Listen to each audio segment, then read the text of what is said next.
Now, here in number 47, we would like to simplify this expression right here. That means reduce it, make it as efficient as possible.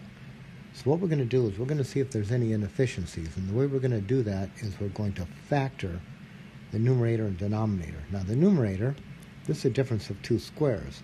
So this is going to factor as, let's write our parentheses here. How about unsquare, s and s, t and t.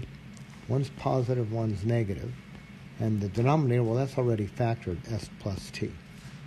So now what we can see is that there is an inefficiency here, and we're going to cancel it. So what we're going to do is we're going to take s plus t, divide it into s plus t, and get 1. And if we do that, we are left with just that s minus t. Now, let's just look at this one more careful here. Here's what we're saying is that this set of instructions here can be replaced with this more compact, more efficient set. That is, if we're given a value for s and a value for t, we can substitute it in here and compute.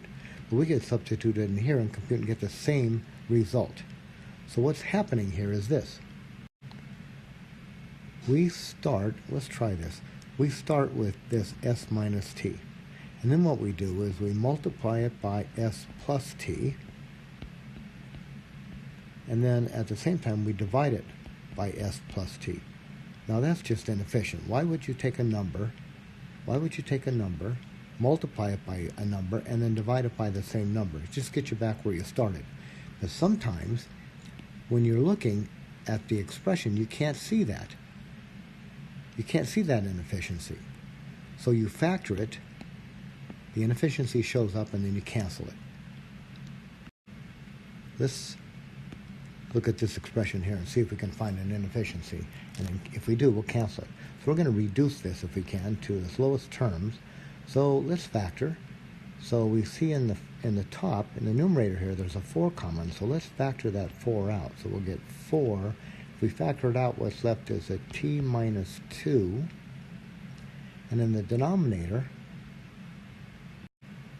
we have the difference of 2 squares. So that's going to factor as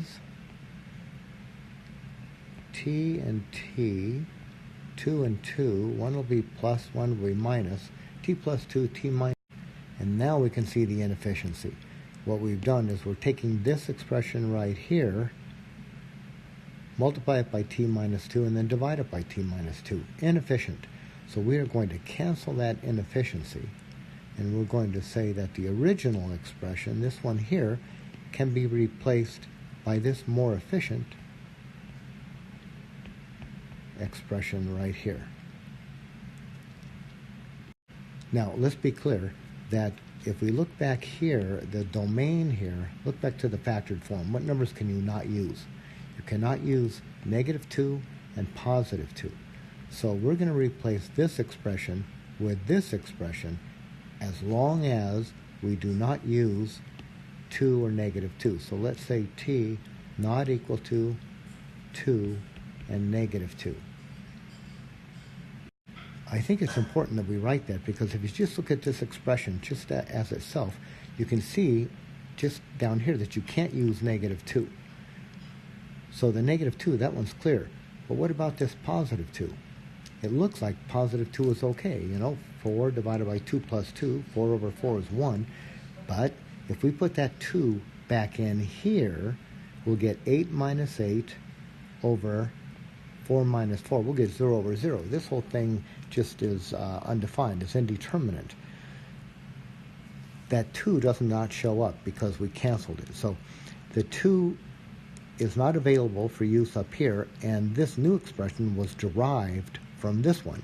So whatever we can't use here, whatever conditions hold here, must hold here. Let's reduce this expression to lowest term. Now remember, it is an expression. There's no equation here, so this is a set of computing instructions. What we're trying to do is to write it in a more efficient form. So let's see what we can do about factoring here. Let's write our 2 sets of parentheses, anticipating we can factor the numerator. Now, there's nothing common all the way through, so let's just see what we can do. How about a 3x and an x? And then, you know, we're looking for a 13. If we use a 2 and a 2, I get a 6 and a 2. I can't get a 13 there, but if I use a 4 and a 1, a 4 would be a 12 and a 1 would be a 13. I think that's how we're going to factor it. Let's put a 4 here, a 1 here. This 4 is positive. They'll have the same sign. These two numbers will have the same sign, which is that plus sign. So we're going to have a plus 1 plus 4.